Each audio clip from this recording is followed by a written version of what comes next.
පෙන්වා දෙමින් 45 වසක් පුරාවට උන්වහන්සේ වැඩ විසූසේක. දස දහසක් සක්වලම කම්පා කරමින් උපවත්තන සල්වියනේදී අප මහා සම්මා සම්බුදුරජාණන් වහන්සේ පිරිනිවනට වැඩසේක. ගෞතම බුද්ධ ශාසනයෙන් අනතුරුව නැවත ආරම්භ වීමට නියමිත ඇත්තේ මෛත්‍රී බුද්ධ ශාසනයයි. මෛත්‍රී බුද්ධ ශාසනයෙන් පසු මේ මහා භද්‍ර කල්පයට නියමිත ඇති බුදු පියාණන් වහන්සේලාගේ ලොව පහළ වීම අවසානයි. නැවත බුදු පියාණන් වහන්සේ නමක් බිහිවීම හෝ බිහි නොවීම සිදුවන්නේ නැවත අලුතින් කල්පයක් ආරම්භ වීමයි. කල්පයක් ආරම්භ වීමට මේ කල්පය විනාශ වීම සිදුවිය යුතුයි. එය ඉතා දීර්ඝ කාලයක ක්‍රියාවලියකි. ඔව්වෙන් වැසින් ගින්නෙන් විවිධ ආකාරයෙන් හානිව කිනිගෙන දැවෙන ලෝකයේ දෙස බලන්න.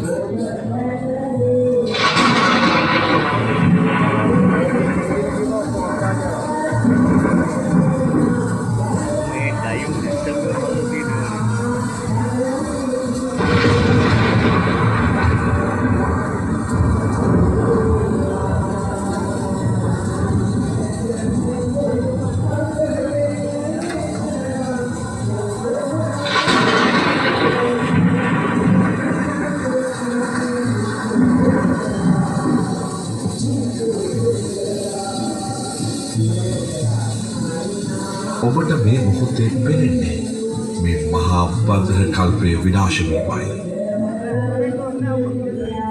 නැවත උඩ අහසේ ඇති මුතු කුඩය දෙස බලන්න.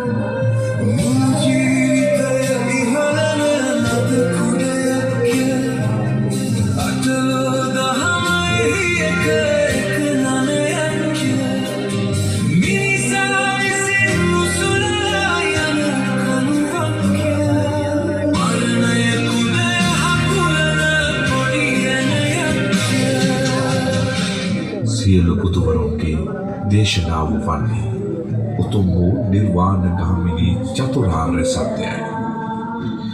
ඉහළ අහසේ ඇති මුතු කුඩයෙන් පෙන්වා දෙන්නේ අටලෝ දහමෙන් ජීවත් වන මිනිසා ගමන් කරන සංසාර චක්‍රයයි. බුද්ධ දේශනාවට අනුව එම සංසාර චක්‍රයෙන් මිදුණු කල පවත්වන්නා වූ උතුම් නිර්වාණය අටවැනි මහලේ ඇති සුළුමිණින් අප විසින් නිර්මාණය කර ඇත. ඉතින් අප මහා සංසාර ගමනේ සදාකාලික එය ගතාව ලෝක සත්‍යය භයානක අනන්ත වූ සසරේ අපාතු නැවත